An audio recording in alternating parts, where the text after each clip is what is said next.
سے حساب لیا جائے گا۔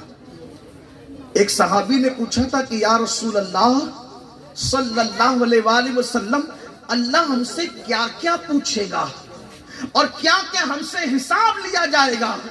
تو میرے آقا صلی اللہ علیہ وآلہ وسلم نے فرمایا، اگر تم نے اپنے ناخن سے کسی کی دیوار کو کھرچا ہوگا تو تمہارے ناخن کے اندر جو مٹی آئی ہوگی، اللہ اس مٹی کے بارے میں بھی تم سے سوال فرمائے گا۔ رات کی تاریکی کو پاپ میں گزارنے والے، دن کے اجالے میں بے حیائیوں کے ساتھ گناہ کرنے والے کیا تصور کرتے ہیں کہ اللہ نعمت دے کر کے معاذ اللہ ہمیں بھول گیا ہے؟ نہیں نہیں، قدرت بھولنے سے پاک ہے۔ جو نعمت دینا جانتی ہے قدرت، وہ نعمت چھیننا بھی جانتی ہے، اور ایک دن یوم حساب ہے۔ یاد رکھنا میری قوم کے جوانوں، اے سرکار مدینہ کانفرنس میں آنے والوں، میرے اور آپ کے جسم میں اتنی طاقت ہے ہی نہیں کہ ہم اللہ کے عذاب کو برداشت کر سکیں۔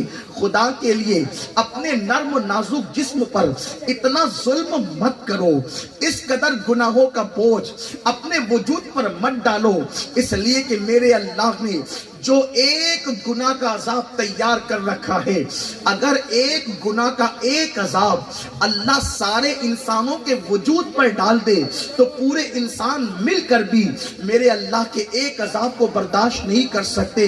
آپ اندازہ کریں، جب اللہ کے ایک عذاب کو ساری دنیا کے انسان مل کر بھی اٹھانے اور برداشت کرنے کی طاقت نہیں رکھتے، اللہ اکبر، تو ہمارے ہزاروں جرائم کے ہزاروں عذابات کو ہم اپنے نازک سے وجود پر کیسے اٹھا سکیں گے؟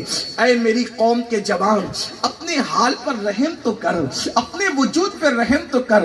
اتنا کمزور جسم رکھتے ہیں کہ مکھی اور مچھر کے ڈنک کو بھی ہم برداشت کرنے کی طاقت نہیں رکھتے۔ جو قوم مکھی اور مچھر کے ڈنک کو برداشت نہ کر سکے، وہ جہنم کے عذاب کو کیسے برداشت کر سکیں گے؟ اور پھر میدان محشر جو حساب کا دن ہے، جو یوم حساب ہے، اللہ اللہ، میرے آقا صلی اللہ علیہ وسلم کے غلاموں، کتنے غافل ہیں ہم، کتنے جرائم میں ڈوبے ہیں ہم۔ قرآن اس کا نقشہ یوں کھینچ رہا ہے کہ قیامت کا دن وہ دن ہوگا جس دن جبریل امین اور ان کے ساتھ سارے ملائکہ صف بصف اللہ کے ہیبت سے کانپتے ہوں گے، کسی کو کلام کرنے کی جرت نہ ہوگی۔ معصوم لوگ جنہوں نے اللہ کی مرضی کے خلاف ایک سیکنڈ بھی نہیں گزارا، وہ اللہ کی ہیبت سے کانپ رہے ہوں گے، تو جنہوں نے زنا کے اڈے آباد کیے ان کا انجام کیا ہوگا؟ جنہوں نے شراب کے پیالے اپنے حلق کے اندر انڈیلے، ان کا انجام کیا ہوگا؟ جو اذان کے وقت میں سنیما دیکھ رہے ہوتے تھے، ان کا انجام کیا ہوگا؟ اگر کوئی کافر اور مشرک جرائم کرے ہمیں حیرت نہیں ہوتی، لیکن وہ قوم گناہ کیسے کر رہی ہے جس کو مرنے کے بعد اللہ کی بارگاہ میں جواب دینے پر یقین بھی ہے، ایمان بھی ہے، میدان محشر پر ایمان لانے والی قوم آخر اتنے جرائم کے معاملے میں بے باک کیسی ہے؟ اور آؤ میں آپ کو بتاؤں، اگر یہ فکر دل و دماغ میں بھر گئی ہے کہ ہمیں فلاں بچائیں گے اور فلاں بچائیں گے، واللہ ہم شفاعت کے قائل ہیں، اور اس حدیث پر بھی ہمارا ایمان ہے، شفاعتی لأہل الکبائر من امتی، کہ میری شفاعت میری امت کے بڑے گنہگاروں کے لیے ہے۔ لیکن یہ بات بھی آپ کو کہہ دوں، اگر قدرت کسی قوم پر عذاب نازل کرنے کا فیصلہ کر لے تو کسی مقبول بندے کو بھی پھر دعا کرنے کی اجازت نہیں دی جاتی۔ آپ نے نہیں سنا قرآن میں جب قوم لوط پر قدرت نے عذاب نازل کرنے کا فیصلہ کر لیا؟ مجھے ایسا لگتا ہے کہ کہیں نہ کہیں ہم حقائق سے آنکھیں موند رہے ہیں، حقائق سے ہم کہیں آنکھیں چرا رہے ہیں۔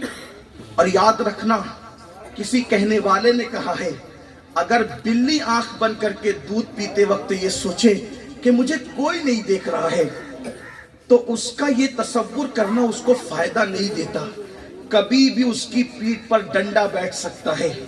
اس کے آنکھ بند کرنے سے وہ پوری قوم کی آنکھیں بند نہیں کر سکتی، لیکن وہ کبھی بھی عتاب کا شکار ہو سکتی ہے، کبھی بھی وہ بلی مار کھا سکتی ہے، کبھی بھی اس پر مصیبت آ سکتی ہے بلا تمثیل. اگر خود فریبی کا شکار ہے یہ سوچ کر کہ ہم بچ جائیں گے، اللہ کریم ہے، بے شک اللہ کریم ہے، لیکن اس کے کریم ہونے کا جو تصور ہمارے دل و دماغ میں ہے، شاید ہم کہیں نہ کہیں اس کی شان کریمی کا مذاق اڑا رہے ہیں. قوم لوط پر جب قدرت نے عذاب نازل کرنے کا فیصلہ کیا، قوم لوط کے متعلق آپ جانتے ہیں کہ ان کے چند جرائم تھے. وہ تالیاں بجاتے تھے، وہ سیٹی بجاتے تھے، وہ ریح پیٹ کی گیس زور سے ہنسی مذاق میں خارج کرتے تھے، اور مرد مردوں کے ساتھ بدفعلی کرتے تھے، اور عورتیں عورتوں کے ساتھ بدفعلی کرتی. یہ ان کے جرائم تھے. اور میں سمجھتا ہوں کہ حیا کے پردے میں یہ بات کہہ کر گزرنا چاہتا ہوں، اور آج بھی شاید 60% طبقہ نوجوانوں کا اس برائی کے اندر گرفتار ہو چکا ہے. زنا کرنے والوں کو وہ عذاب، بڑا دردناک عذاب ہے زنا کا، لیکن زنا کرنے والوں سے بڑا عذاب اگر کسی کو دیا جائے گا تو جو مرد مردوں کے ساتھ بدی کرتے ہیں ان کو دیا جائے گا. میرے آقا علیہ السلام فرماتے ہیں جو مرد مردوں کے ساتھ بدی کرتے ہیں بلکہ اس نیت سے کسی کا چہرہ دیکھتے ہیں، اس بندے پر ایک دن میں اللہ 36 مرتبہ لعنت فرماتا ہے. آپ غور کریں جس بلا میں ہم گرفتار ہیں، چھوٹے موٹے جرائم نہیں ہیں.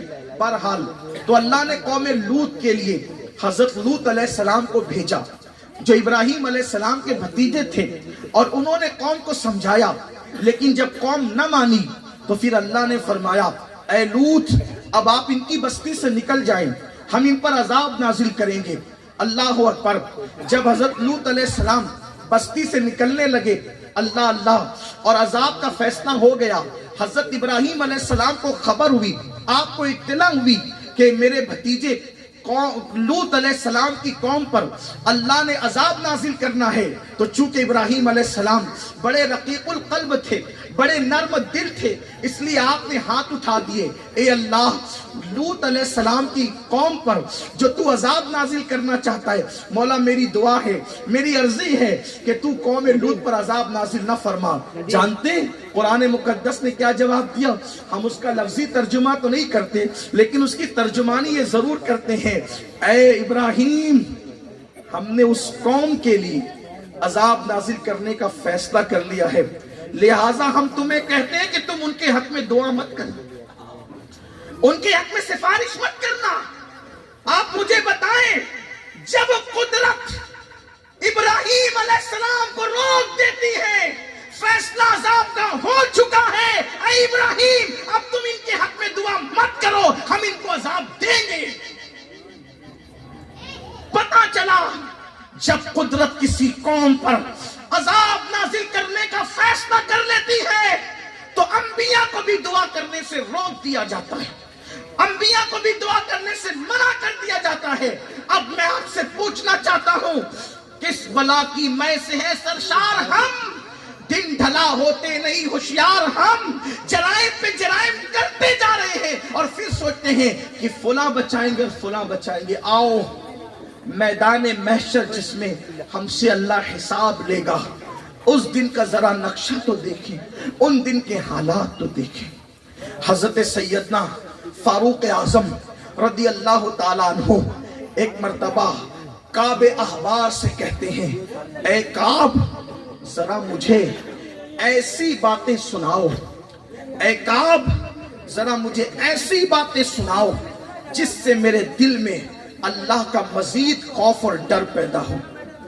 میں میرے منتظمین بھائیوں سے گزارش کرتا ہوں کہ اب جو جہاں کھڑا ہے اسے وہیں کھڑے رہنے دے. اب آپ خود بھی جو جہاں ہے وہیں سے گفتگو سنیں. بہت دیر تک کوئی گفتگو ہونا نہیں ہے، موسم بھی حالات کا بھی مجھے خیال ہے، میں بہت جلدی اپنی گفتگو مکمل کروں گا، لیکن آپ میری بات پہ توجہ دیں. اب سارے انتظامی امور اللہ پر چھوڑ دیں، جو جہاں ہوگا وہ وہیں پر کھڑا رہ جائے گا یا بیٹھ جائے گا. بس اللہ کرے آپ کے دل تک آواز پہنچ جائے. ایک بار درود شریف پڑھ لیں آپ. رب صلی وسلم دائما ابدا علی حبیبک خیر الخلق کلہم صلاۃ و سلام علیک یا رسول اللہ. توجہ میری طرف رکھیں, بڑی نوازش ہوگی آپ کی. آپ لوگ بہت باذوق لوگ ہیں, بہت اچھے سے سنتے ہیں. بس اب توجہ چونکہ میری طرف رکھیں گے آپ تو میں سمجھوں گا کہ میرا آنا بھی کامیاب, آپ کا آنا بھی کامیاب. تو میدان محشر کا جو نقشہ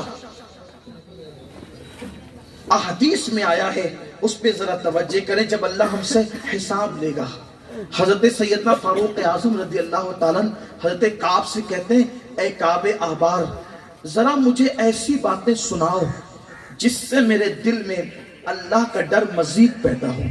حالانکہ فاروق اعظم اللہ سے اتنا ڈرتے تھے کہ آپ اللہ کی خشیت اور اللہ کے خوف سے جو روتے تھے, تو آپ کے مسلسل اللہ کے خوف سے رونے کی وجہ سے آپ کے چہرے پر آنسوؤں کے نشان پڑ گئے تھے, مسلسل رونے کی وجہ سے.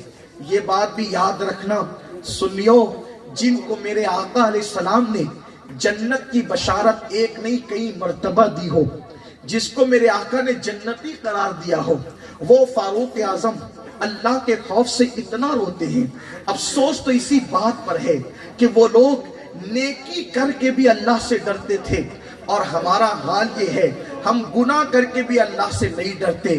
ہم نے مسجدوں کو ویران کیا پھر بھی بے خوف ہیں, ہماری زندگی میں راتوں کے جرائم ہیں پھر بھی بے خوف ہے, لوگ سود کھا رہے ہیں پھر بھی بے خوف ہے, لوگ گالیاں دے رہے ہیں پھر بھی بے خوف ہے, لوگ اللہ کو ناراض کر رہے ہیں پھر بھی بے خوف ہے. اللہ اللہ جن کی زندگی